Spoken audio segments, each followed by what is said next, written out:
ETFinalScore.com has East Texas high school sports covered. And now you can take it with you. Get the latest scores from Friday Night Football, articles and videos. Focus in on Dottney photo galleries and more. So don't miss a thing and get your ETFinalScore.com app today.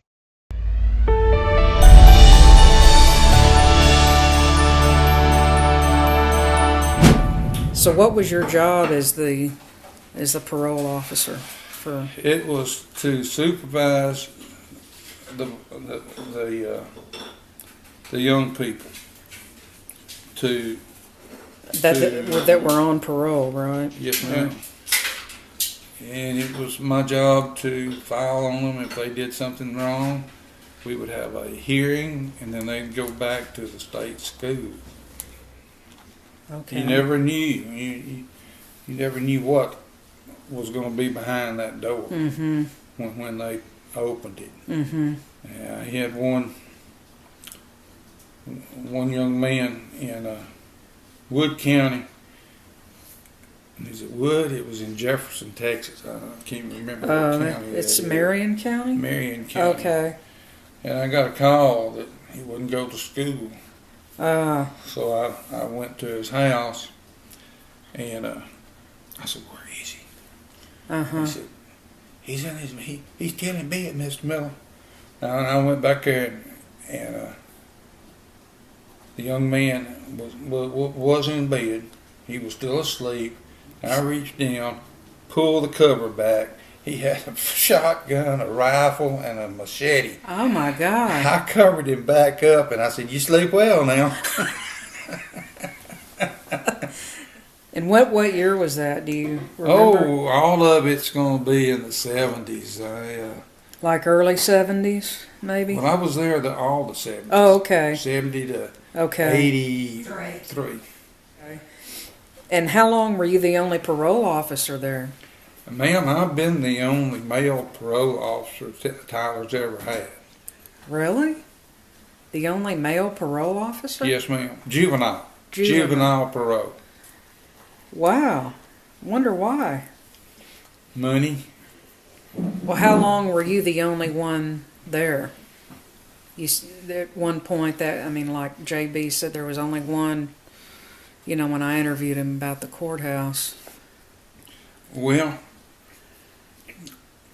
that's true, because if Kay had left, there would be a space there. And she had already gone. Then I was the only one for 2 years, 3 years, and they replaced her.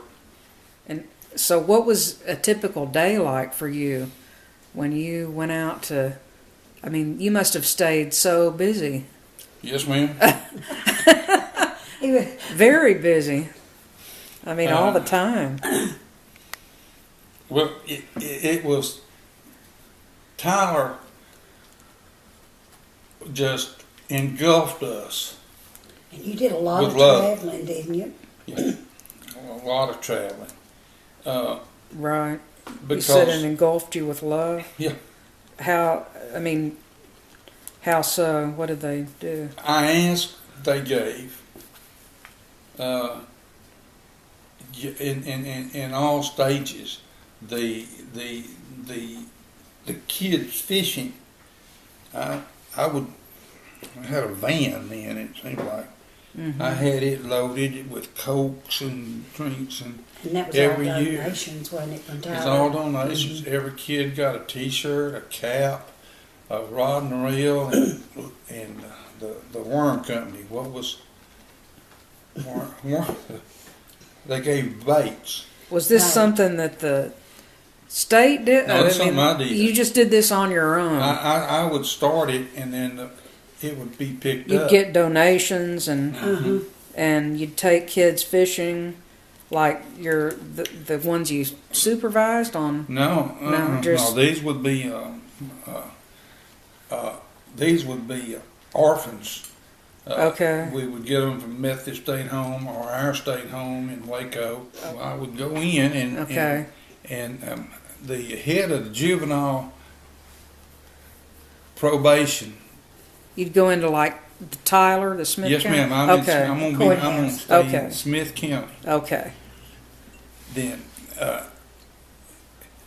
Farrell Stanley, Farrell, Ferrel, or I'm not Stanley? sure. Yeah, Stanley was the chief. And what was he the chief of? For Juvenile, Smith County Juvenile Probation. Oh, okay. So you would talk to him and.